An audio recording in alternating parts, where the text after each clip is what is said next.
Hi everyone, my name is Father Toby Collins. I do a lot of work in ministry throughout high schools in Waterloo region. Recently I was at Resurrection High School and I was just blown away with this new vision therapy that parents are coming together around. There's a bit of a buzz because of what it's done in the past and what it continues to do, especially for children and sometimes for adults. My vision journey started fairly early in my life. At around the age of 7, I was diagnosed with amblyopia. That's basically a clinical term for having a lazy eye. My optometrist at the time was Dr. Carol Cressman. She was very innovative in how she handled correcting the issue. I was required to do daily eye exercises by covering my good eye with an eye patch and following a candy or a small treat with the lazy eye. I didn't mind too much, and as a small child, did not really understand the importance of correcting this issue. Several years later, at around the age of 12, I suffered an injury to my left eye, the same eye that was diagnosed with amblyopia. I was playing with a group of friends at school after the last bell had rung. We were waiting for our school bus to arrive. My friends and I were running around the classroom when I picked up a math compass, which had fallen on the floor.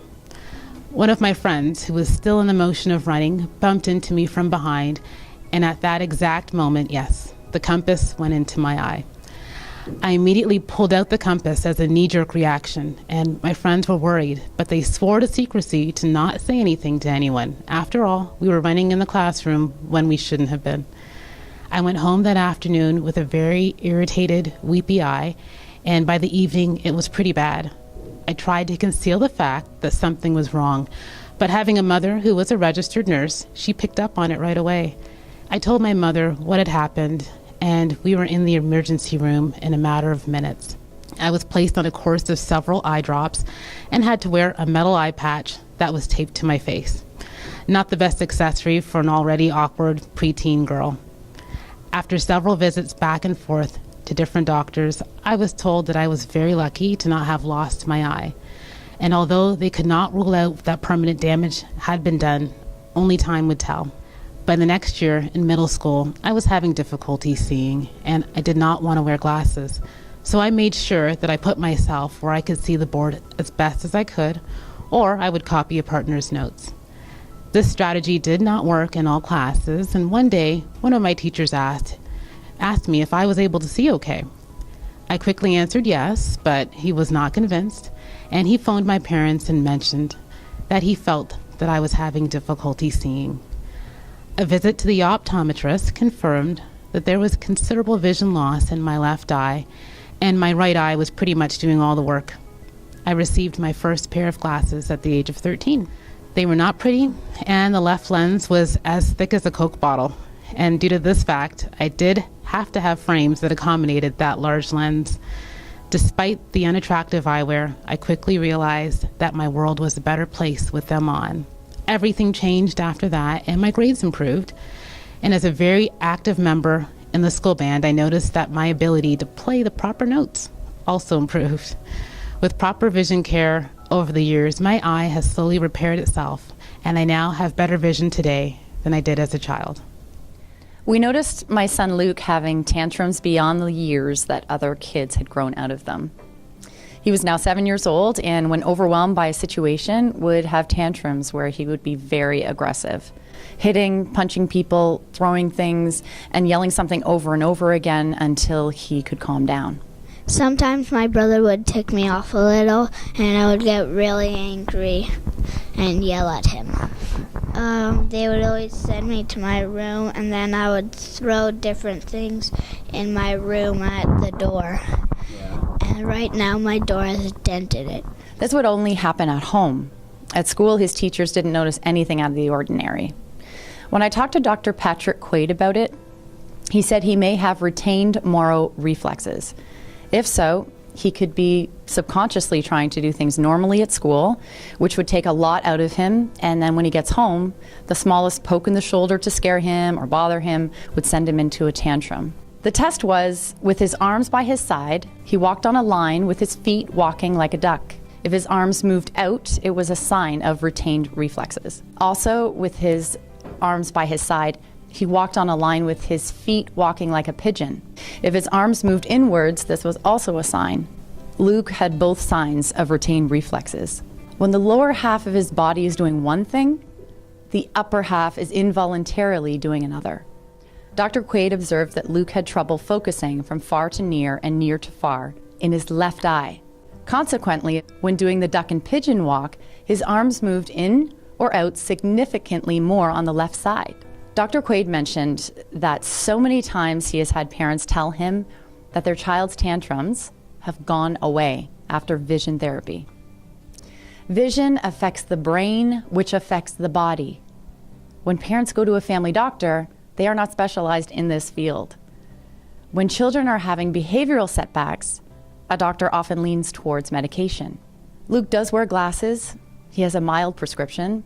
Once we determined that he had retained reflexes, it wasn't about changing his prescription.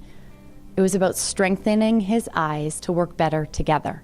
He had vision therapy once a week for 1 hour, and we did a series of different exercises almost every day. There was some homework where I would have to do this thing called bullseye, and I would have to do it every single night, and it would help my eyes focus. I would cover one eye my one eye that wasn't as good as my other eye, and have to read all the rows of the letters. He started in February of 2015 and completed the therapy that fall. His tantrums are gone. It's changed him so much. It has changed life at home for all of us.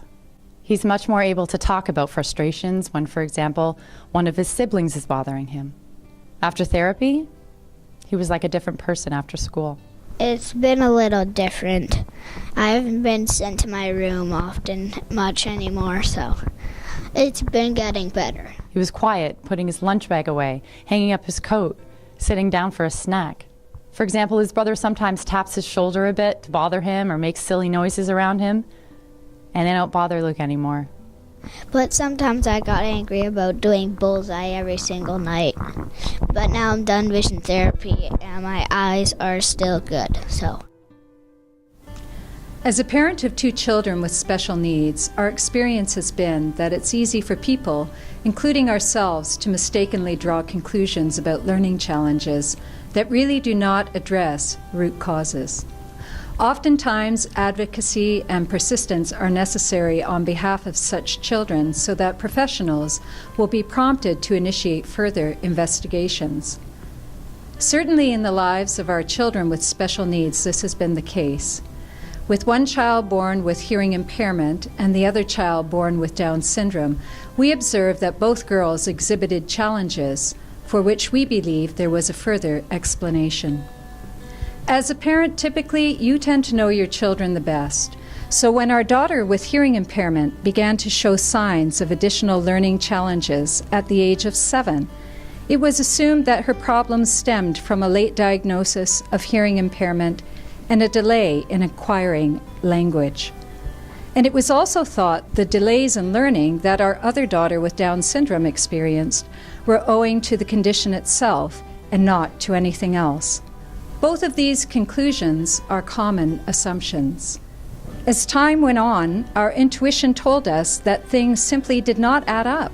And so for our daughter, who is hearing impaired, we began a long journey through the medical system, beginning with a private psychoeducational assessment, back to our pediatrician, then forward to a neurologist, followed by testing at Sick Kids Hospital, and back to the psychologist for more testing.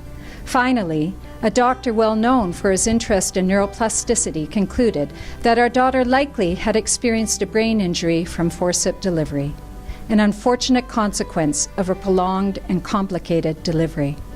It appeared that the fate of our child had been sealed and that nothing more could be done.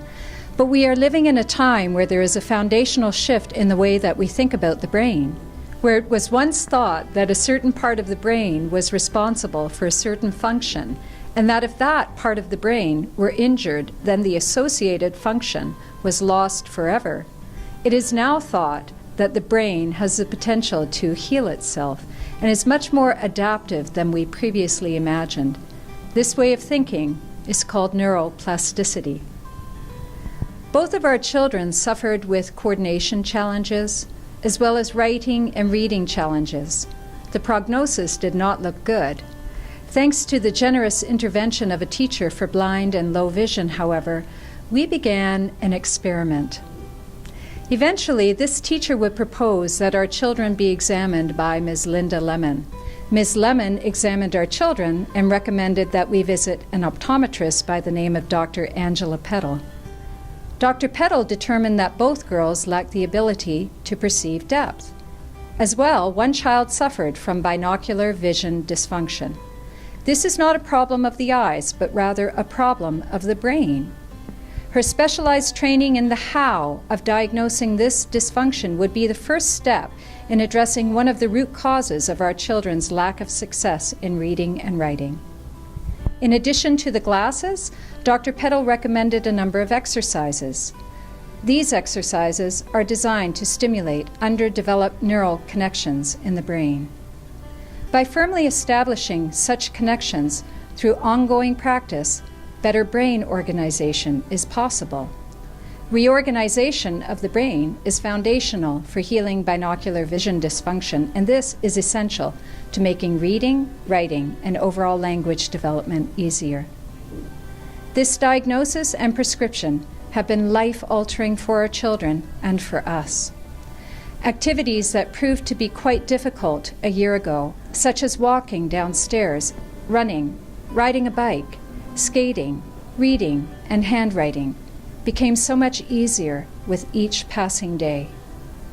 After witnessing the transformation, I now wonder what our schools would look like if children such as mine had access to the same kind of intervention. What would happen if our teachers were more knowledgeable about the symptoms?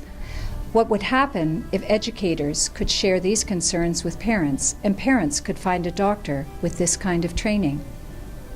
Schools could facilitate this kind of healing, and these children, our students, would be equipped to succeed and fulfill their God-given potential. I believe this is an exciting time to be living in because we are on the cusp of an amazing shift, a shift in the way we think about the brain, vision, and learning. I hope that you will agree that this evening's talks can help us all to become advocates for those who could benefit from this new form of treatment. Thank you, Dr. Peddle.